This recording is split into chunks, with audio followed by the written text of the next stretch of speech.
I rise today to first thank the leader for those generous comments and to mark for my colleagues the departure soon from my service here in the Senate. During my life, I have rarely been truly alone, maybe taking tests at school or running cross country or on my uncle's tractor cultivating corn.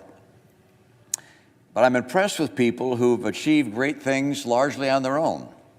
Washington commanding the Continental Army, Lincoln guiding the Civil War, Emerson in his laboratory, Edison rather in his laboratory. Not me. I have consistently been surrounded by others, usually smarter, often more experienced, always becoming friends. In business, I chose partners with skills that exceeded mine, proof of which has been their stunning success after I left. As governor, my team helped craft the health plan that insured nearly every citizen in Massachusetts. My wingman, Bob White, counseled me in business, the Olympics, and politics. My counselor, Beth Myers, advised and managed multiple campaigns and administrations. Spencer Zwick financed and helped guide almost every one of my endeavors. My Senate chiefs of staff, Matt Waldrop and Liz Johnson, built and brilliantly led an exceptional team, and with our policy directors, Chris Barkley and Stephen Newton, crafted and negotiated more legislation that became law than could possibly have been expected for a freshman senator. Mr. President, I ask unanimous consent that the names of my excellent current and former staff members be included in the record as submitted. Without objection. So my life's work has been a group affair. At its center is my wife, Ann. She is my most trusted advisor, my indefatigable ally, the love of my life for 54 married years. Our 5 sons are just as loyal and are the source of profound pride, joy, and 25 grandchildren. During my first months in the Senate, I was mostly on my own and thus mostly unproductive. And then Lisa Murkowski invited 5 Democrats to join with 5 Republicans in her home for takeout dinner. With COVID then active, we were spaced far apart with windows open despite the winter cold. Our conjecture on how to bridge the impasse between the President and Congress on COVID relief led us over the next several weeks to dig in, negotiate, draft, and eventually see our work become the basis of law. I was fortunate to also be a part of what this team worked on that followed: the bipartisan infrastructure law, Electoral Count Act reform, gun safety legislation, marriage legislation that included religious protections. Our group was Rob Portman, Kirsten Sinema, Susan Collins, Joe Manchin, Mark Warner, John Tester, Bill Cassidy, Jeanne Shaheen, and Lisa Murkowski. We'd each come to Washington to enact law that would help people, and that's just what we did. We accomplished together what we could have never done alone. So I will leave this chamber with a sense of achievement, but in truth, I will also leave with the recognition that I did not achieve everything I'd hoped.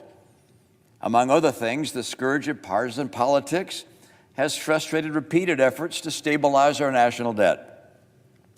Without the burden of the interest on that debt, we would be able to spend 3 times as much as we do on military procurement.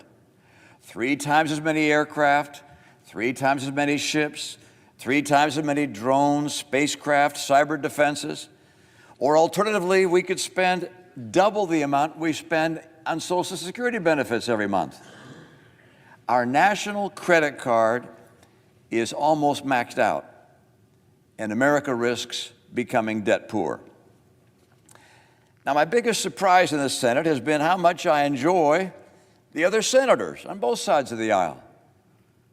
And the truth is that while I may not miss the Senate itself terribly much, the 10-minute votes that last an hour, the unknowable schedule of votes, the myriad meaningless votes, the absurd passion about inconsequential votes, I will very much miss you, my fellow senators. For among you are some brilliant, some entertaining, some kind and generous, and all patriotic. It's an honor to have been able to serve with you. It's also been an honor to represent the people of Utah, the state of my family heritage. What sets Utah apart is not just its beauty and vibrant economy, it is the admirable character of its people. Now, it's customary to end remarks with these words, "God bless America." That has never seemed jarring or out of place to me because Americans have always been fundamentally good. From our earliest days, we have rushed to help neighbors in need, as de Tocqueville noted. We welcome the poor, the huddled masses yearning to breathe free. We've respected different faiths, as our first president confirmed to Muslims and Jews. United we stand is a fitting refrain. As the leader of the free world, our sons and daughters have fought time and again for liberty, and our treasure has buoyed freedom fighters around the globe. Like all people, we've made mistakes, some grievous, but often our mistakes have come from misguided understanding. God has blessed America because America is good. There are some today who would tear at our unity, who would replace love with hate, who deride our foundation of virtue, or who debase the values upon which the blessings of heaven depend. Now, I've been in public service for 25 years. I have learned that politics alone cannot measure up to the challenges we face.